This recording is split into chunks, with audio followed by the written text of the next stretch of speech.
প্রিয় ছাত্রছাত্রী, দেখো, একটা ভিডিও করা হচ্ছে ভারতের রাষ্ট্রপতি নির্বাচন পদ্ধতি। ভারতের রাষ্ট্রপতির তা ভারতবর্ষের রাষ্ট্রপতির নির্বাচনের যে পদ্ধতি সেটা হচ্ছে আয়ারল্যান্ডের সংবিধানের অনুকরণে। তা এটা হচ্ছে ভারতবর্ষের একটা অভিনব সিস্টেম। তা ভারতবর্ষের রাষ্ট্রপতি নির্বাচিত হতে গেলে প্রথমে কি কি কাজগুলো করতে হয়, নির্বাচনের সিস্টেমটা প্রথমে কাজ করতে হয় এই যে নির্বাচক সংস্থা গঠন, বা যেটা ইংরেজিতে বলে ইলেকটোরাল কলেজ গঠন করতে হয়। ঠিক আছে? তাহলে কি বললাম, যে নির্বাচক সংস্থা বা ইলেকটোরাল কলেজ গঠন করতে হয়। কেন এটা করতে হয়? যে অন্যান্য যে বিধানসভা এবং লোকসভার ভোটে যেভাবে প্রাপ্তবয়স্কের ভোটাধিকার বা জনগণ ভোট দেয়, এখানে কিন্তু জনগণের ভোটে নির্বাচিত হন না। নির্বাচিত হন কাদের দ্বারা?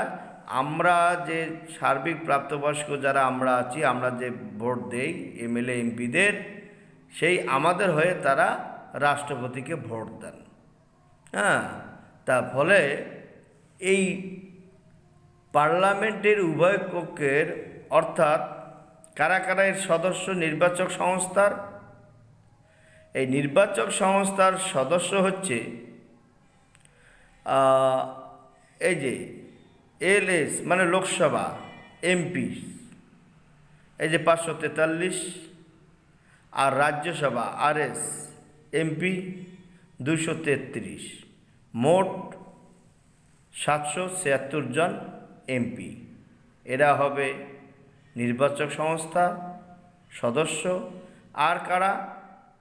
আর হবে এই 28টি অঙ্গরাজ্যের যে বিধানসভা, এর সঙ্গে জাতীয় রাজধানী দিল্লি তার বিধানসভার নির্বাচিত সদস্য, এবং কেন্দ্রশাসিত পুদুচেরি বিধানসভার নির্বাচিত সদস্য। মোট অঙ্গরাজ্য সহ এই 30টি বিধানসভার নির্বাচিত এমএলএ দের নিয়ে এই গঠিত হয়। অর্থাৎ এখানে সারা দেশে এমএলএ যদি দেখি, জম্মু কাশ্মীরটাকে বাদ দেই, তাহলে হবে 4034 জন। এই 4034 আর 7076, এরাই হচ্ছে নির্বাচক সংস্থার সদস্য। এর পরবর্তীকালে কি করতে হবে? এই নির্বাচনের 3টি ধাপ। এই নির্বাচনের 3টি ধাপ কি কি ধাপ? প্রথম ধাপে করতে হবে কি, যে সমস্ত অঙ্গরাজ্যের যে বিধানসভার যে নির্বাচিত সদস্য মানে এমএলএ, সেই এমএলএদের ভোট মূল্য নির্ণয় করতে হবে। এই এমএলএদের ভোটের মূল্য, অর্থাৎ তারা রাষ্ট্রপতিকে ভোট দিবে একটি, কিন্তু তার মূল্য কত হবে সেইটাকে আগে বের করতে হয়। এটাকে হচ্ছে মূল্য নির্ণয়। কিভাবে করতে হয়? যেমন একটা উদাহরণ ধরা আছে, পশ্চিমবঙ্গ, মানে পশ্চিমবঙ্গে যে নিয়মে হবে, এই বাকি 29টি বিধানসভার সদস্যদেরও ওই ভোটের মূল্য, এমএলএদের ভোটের মূল্য নির্ণয়ের ক্ষেত্রে একই নিয়ম প্রযোজ্য হবে, মানে একই নিয়ম হবে।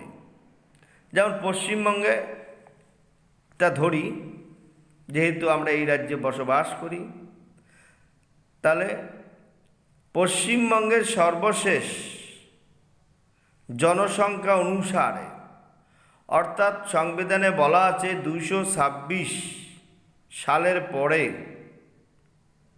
যে রাষ্ট্রপতি নির্বাচন হবে তখন হবে সর্বশেষ জনসংখ্যা, আর তার আগ পর্যন্ত 1971 সালের জনসংখ্যায় ধরা হবে সর্বশেষ জনসংখ্যা।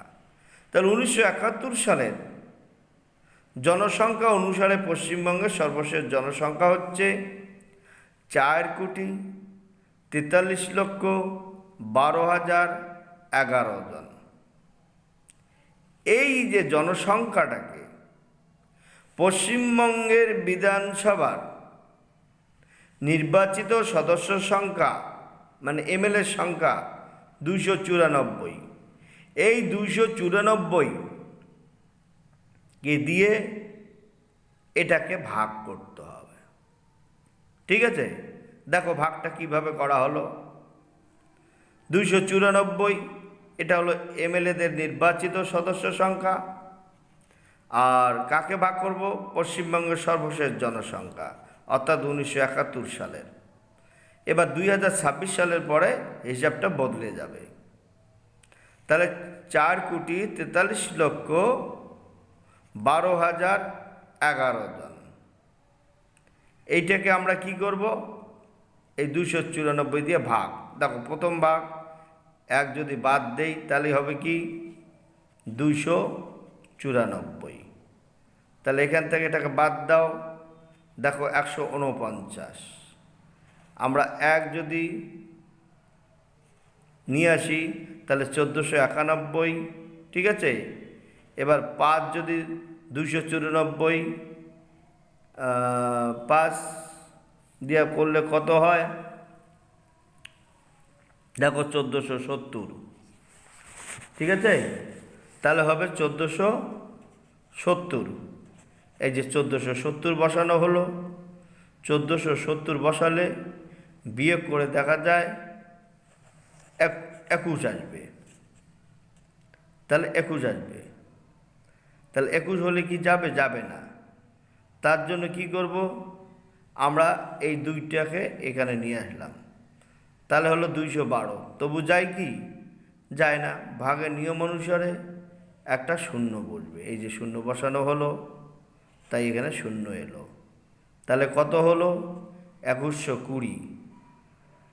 এবার 7 যদি দেওয়া যায় বাদ, না 7 ইন্টু কত হয়? 294 ইন্টু 7, দেখো 2058। এই না 2158। তাহলে 2158 হলে কত হয়? এবার যদি ভাগ দেওয়া যায়, দেখো 62 আসে। তাহলে 62 আসলে হয় না। আবার আমরা করলাম কি? 1 বাদ দিলাম। তাহলে কত হলো? 621। এবার 2 যদি বাদ দেই কত হয়? 294, 588। 588 একে যদি বাদ দেই, মানে বিয়োগ করি, দেখো 33 আসে। 33, আর লাস্ট একটাকে যদি আমরা এখানে নিয়ে আসি 331, তাহলে 331 হলে এই 1 বাদ দিলে 294 এলো। ভাগশেষ কত হলো? ভাগশেষ হলো 37। তাহলে এখানকার ভাগফল কত হলো? এই 1,50,721। 1,50,721। ঠিক আছে, এবার এই ভাগফলকে 1000 দিয়ে ভাগ করতে হবে। 1000 দিয়ে ভাগ করতে হবে। এবার বলা আছে বইয়ে 1000 দিয়ে ভাগ করার পর যদি ভাগশেষ 500-র বেশি হয় তাহলে ভাগফলের সঙ্গে 1 যোগ হবে। ঠিক আছে, তাই এবার আমরা কি করলাম? এমএলএদের ভোটের মূল্য নির্ণয় করার জন্য প্রথমে জনসংখ্যাকে আইনসভার সদস্য সংখ্যা দিয়ে আমরা ভাগ করলাম। যে ভাগের ফলাফলটা পেলাম এই 1,50,721, তাকে এবার 1000 দিয়ে ভাগ করা হবে। 1000 দিয়ে ভাগ করলে ভাগ করো। প্রথমে যদি আমরা 1 বাদ দেই তাহলে 1000, বিয়োগ যদি 1507 থেকে বাদ দেই তাহলে কত আসে? 507। 507। তাহলে এবার কত আসবে? 2টাকে নিয়ে আসবে, 5072। এবার 5072, তাহলে 5 দিয়ে বাদ দিলে কত হয়? 5000। 1000 দিয়ে গুণ করলে 5000-এ 5000, তাহলে লাস্ট কত আসলো? 72। 72, আর এখানে একটাকে নিয়ে আসা হলো। আর যায় কি? যায় না, তাই একটা শূন্য দেওয়া হলো। হ্যাঁ, শূন্য বসলো, তাহলে ফল হলো কত? কিন্তু ভাগশেষ কত পেলাম? 721। যেহেতু ভাগশেষ 500-র বেশি, তাই এই ভাগফলের সঙ্গে 1 যোগ হবে, অর্থাৎ 150-এর সঙ্গে 1 যোগ করলে কত হয়? 501। এবার দেখো, তার মানে এই যে ফলাফল, তার মানে 151 এটা যোগ করলে তাহলে আমরা কি বলতে পারি? যে পশ্চিমবঙ্গের প্রত্যেক মানে এক একজন এমএলএর ভোট সংখ্যা একটা সমান সমান 151টি ভোট মূল্য হবে। তাহলে মূল্য হলো কত? 151। ঠিক আছে, এই 151কে তাহলে পশ্চিমবঙ্গের এমএলএদের মোট ভোট মূল্য কত? তাহলে এই 151 ইন্টু কী হবে? পশ্চিমবঙ্গের 294 ইন্টু 151 গুণ করলে দেখা যাবে 44,394টি। অর্থাৎ পশ্চিমবঙ্গের সমস্ত এমএলএর ভোটের মূল্য 44,394। এই নিয়মে যেটা করা হলো, একই নিয়মে এই পশ্চিমবঙ্গ সহ বাকি যে 29টি যে অঙ্গরাজ্য আছে, বিধানসভা কেন্দ্র আছে, মানে 28টি অঙ্গরাজ্য অর্থাৎ কেন্দ্রশাসিত দিল্লি, এই সমগ্র 30টি বিধানসভা সদস্যদের এই নিয়মের ভোট প্রত্যেকের কত আর সমগ্র কত। কারণ সমগ্র করতে হবে, এটা হবে কাউন্টিংয়ের জন্য, আর সমগ্র করতে হবে এই সমস্ত এই 30টি সমস্ত এমএলএদের ভোটগুলো যোগ করতে হবে। জোট করার পর এবার দেখো দ্বিতীয় ধাপে কি আছে।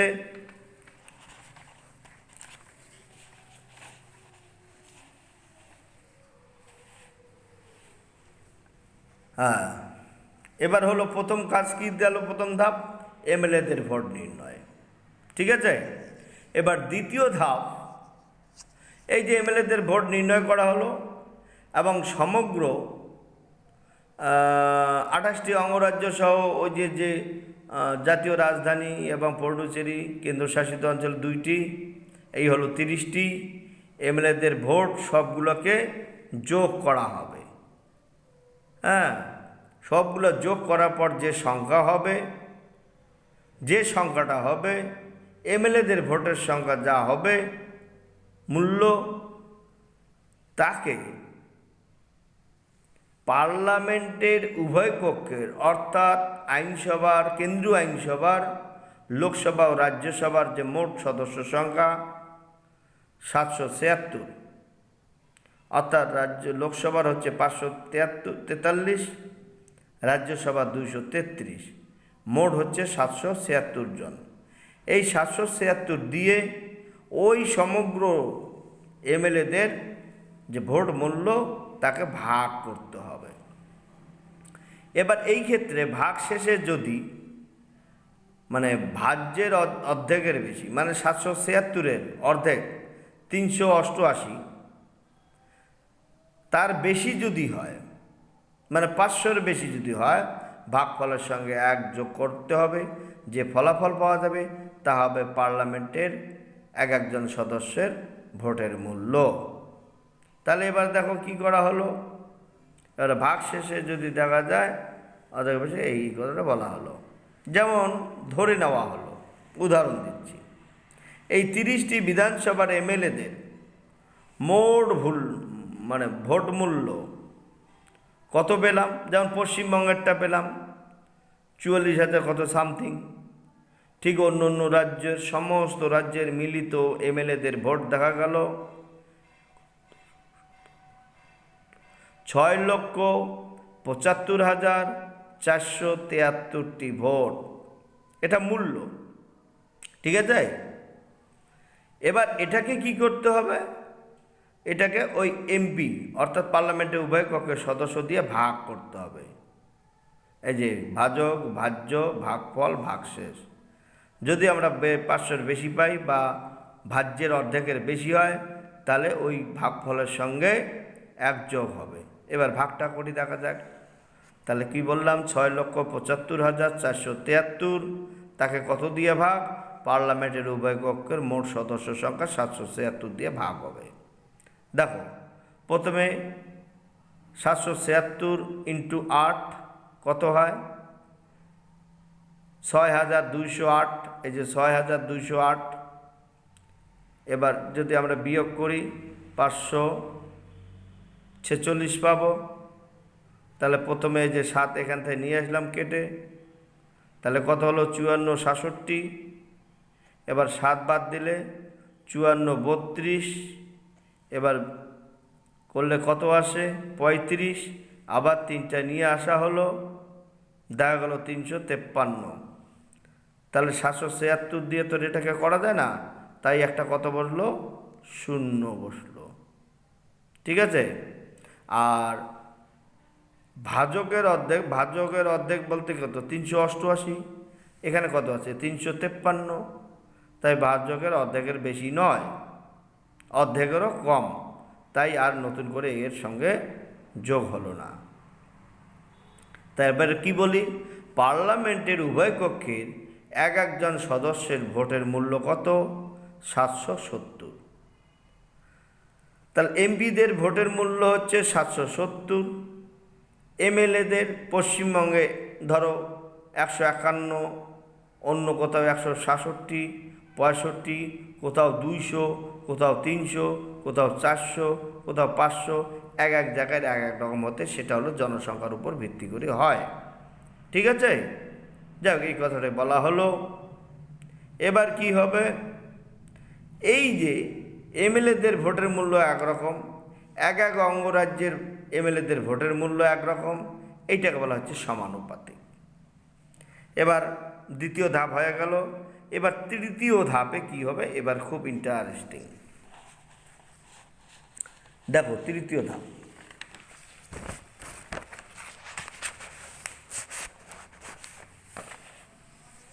তৃতীয় ধাপ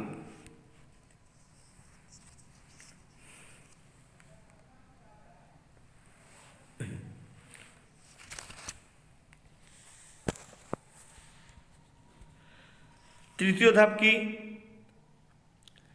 এবার ভোট দান, ভোট গণনা। এবার ভোট দানটা একটু তোমাদের দেখাই।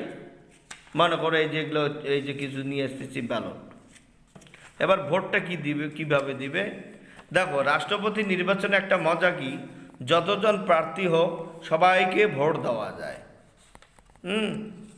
যেমন মনে করো এই যে একটা ব্যালট পেপার, দেখো এই যে ব্যালট পেপারটি, মানে এখানে 4 জন প্রার্থী আছে, প্রতিদ্বন্দ্বী প্রার্থী এ বি সি ডি, প্রত্যেকে ভোট দেওয়া যায়।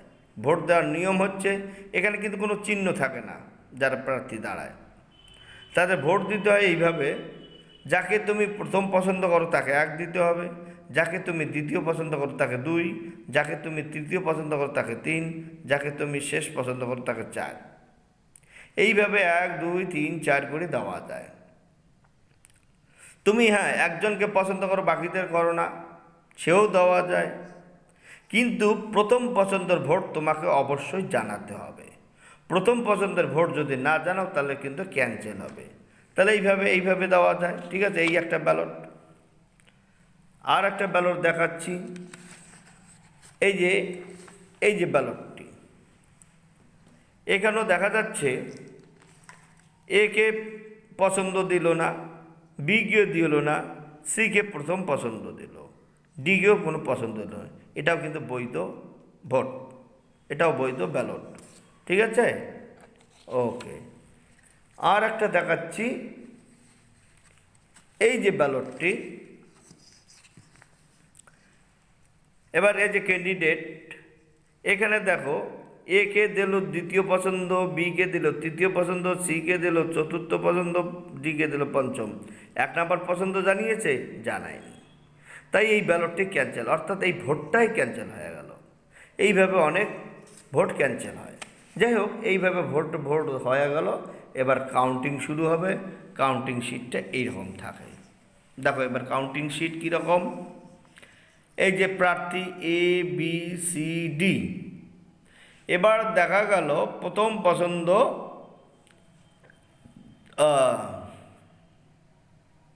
দেখো প্রথম পছন্দের ভোট এ পেল 1300, বি পেল 1100, সি পেল 1250, ডি পেল 1150। এই সবগুলো ভোট যদি আমরা যোগ করি তাহলে আমরা দেখব টোটাল 4800 ভোট ব্যালট এখানে রয়ে গেছে। কেন এটা করা হলো? কাল্পনিক ধরে নাও যে মোট সদস্য সংখ্যা কত। এমএলএদের সংখ্যা হচ্ছে, দেখো এমএলএদের সংখ্যা হচ্ছে 4034, আর পার্লামেন্টের সদস্য সংখ্যা হচ্ছে 776, মোট 4810। তা 10টা কোনো কারণে ভোট ক্যান্সেল হয়ে গেছে, তাই আমরা এখানে 4800 ব্যালট পেপার পেলাম। এই 4800 ব্যালটে প্রথম পছন্দের ভোট এইটা পাওয়া গেল। এটা সবগুলো যে যোগ করি তাহলে আমরা দেখব 4800টা ভোট এখানে রয়ে গেছে। ঠিক আছে। এবার রাষ্ট্রপতি নির্বাচিত হতে গেলে তার একটা কোটা পেতে হয়। সেই কোটাটা কিভাবে? এই যে প্রথম পছন্দের যে বৈধ ভোট, এই যে 4800, এই যে 4800, একে 2 দিয়ে ভাগ করতে হবে। ভাগ করলে কত পাবো? 2400। তার সঙ্গে 1 যোগ করলে কত হবে? 2401। এই 2401 হচ্ছে কোটা। অর্থাৎ এ বি সি ডির মধ্যে যিনি নির্বাচিত হতে চান তাকে 2401টি ভোট অবশ্যই পেতে হবে। যতক্ষণ না এইটা পাবে ততক্ষণ ভোট কি হবে? এই দ্বিতীয় পছন্দের ভোট, তৃতীয় পছন্দের ভোট হস্তান্তর হতেই থাকবে। এটাকে বলা হচ্ছে একক হস্তান্তরযোগ্য, একক হস্তান্তরযোগ্য। ঠিক আছে। আর এমএলএ এমপিদের যে ভোটের মূল্য সেটা হলো সমানুপাতিক। এবার দেখো প্রথম পছন্দ তাহলে কেউ পেল না। এবার দ্বিতীয় পছন্দের ভোট হস্তান্তর হবে। কিভাবে হবে? এই প্রতিদ্বন্দ্বীর মধ্যে প্রথম পছন্দের সবচেয়ে কম ভোট কে পেয়েছে? না বি পেয়েছে। এ হচ্ছে 1100টি ভোট, আর বাকিগুলো 1150, 1250, 1300। তাহলে এখান থেকে বি বাতিল হয়ে যাবে, মানে অফ থাকবেন। এটাই হলো নিয়ম। অফ থাকলে কি হবে? এই যে ওনার যে বিয়ের যে এই যে 1100টি ব্যালট, এই 1100 যে ব্যালট রয়েছে, এই ব্যালটে 1100 ব্যালটের দ্বিতীয় পছন্দের যে ভোটগুলো, সেটা দ্বিতীয় পছন্দের ভোটগুলো এ সি ডির মধ্যে ভাগাভাগি হবে। এবার দেখো একক হস্তান্তর, এবার কাউন্টিং করা যাক কে কতটা ভোট পেল। দ্বিতীয় পছন্দের ভোট পেল এ 351টি, সি পেল, বি কিন্তু পাবে না, বি অফ থাকবে, মানে বাতিল হয়ে যাবে। সি পেল কত? 500টি ভোট দ্বিতীয় পছন্দের। ডি পেল কয়টি? না 250টি। তাহলে এবার যোগ করে দেখা যাক, 1300 আর 350, 1650। এ পেল টোটাল ভোট। সি পেল কত? 1250, আর দ্বিতীয় পছন্দের হলো 500। মোট ভোট পেল 1750। ডি কতটা পেল? আগে ছিল 1150 প্রথম পছন্দের, দ্বিতীয় পছন্দের 250, মোট 1400টি ভোট পেল। কেউ কিন্তু 2401টি পায়নি ভোট, কোটা কিন্তু পেল না। এবার আবার হস্তান্তর হবে। এবার কিভাবে হবে? এবার এই যে দ্বিতীয় পছন্দের ভোটে সবচেয়ে কার কম? দেখা গেল ডি এর ভোট সবচেয়ে সর্বনিম্ন, এই যে 1400, বাকি ওদের কারো 1750, কারো 1650। তাহলে এবার তৃতীয় পছন্দের ভোটগুলো ভাগাভাগি হবে, সেখানে ডি বাদ যাবে। ঠিক আছে। এবার ডি বাদ গেল। এই যে ডি এর প্রথম পছন্দের যে 1150টি ব্যালট, এই ব্যালট থেকে তৃতীয় পছন্দের ভোট ভাগাভাগি হবে, হস্তান্তর হবে কার মধ্যে? এ আর সি এর মধ্যে। এবার এই 1150টি দেখা গেল এর ওখানে তৃতীয় পছন্দের ভোট পেল 495টি, এ পেল, আর সি পেল 655টি। ঠিক আছে, এবার তাহলে টোটাল দেখি। এই এ পেল 1650 আর 495, 2145, আর সি কয়টা পেল? 1750, 655, দেখা গেল 2405। তাহলে কোটা কত? 2401। আর সি পেল কত? 2405। তার মানে কোটা পেয়ে গেল সি, এ কিন্তু অল্পর জন্য পেল না। ঠিক আছে, তাহলে এবার কি হবে? এ পরাজিত হলো আর সি নির্বাচিত হলেন। ঠিক আছে, সি নির্বাচিত হলেন।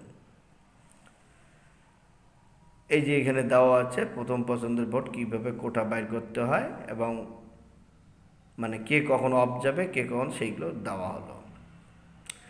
এবার যাই হোক, গণনার সময় এই 2405টি যে ভোট, অর্থাৎ সি প্রাপ্ত ভোট, ওই যে এমএলএ এমপিদের ভোটের যে মূল্য, সেই ভোটের মূল্য যদি আমরা কাউন্টিং করি, তাহলে দেখা যাবে সির প্রাপ্ত ভোট 3,75,306টি ভোট, এর প্রাপ্ত ভোট 3,166টি ভোট। তাহলে কীভাবে ঘোষণা হবে? সি একে 75,139 ভোটে পরাজিত করে তিনি রাষ্ট্রপতি হিসেবে নির্বাচিত হলেন। ঠিক আছে, আর এই নির্বাচনে যদি কোনো গোলযোগ হয়, এর মীমাংসা একমাত্র সুপ্রিম কোর্টে হবে।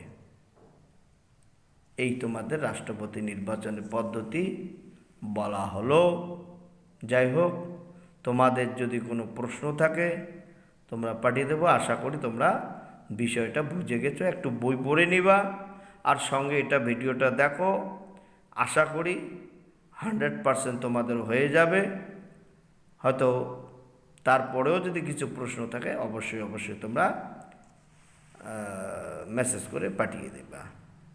সকলকে ধন্যবাদ জানিয়ে আজকের ক্লাস এখানে শেষ করলাম। ধন্যবাদ।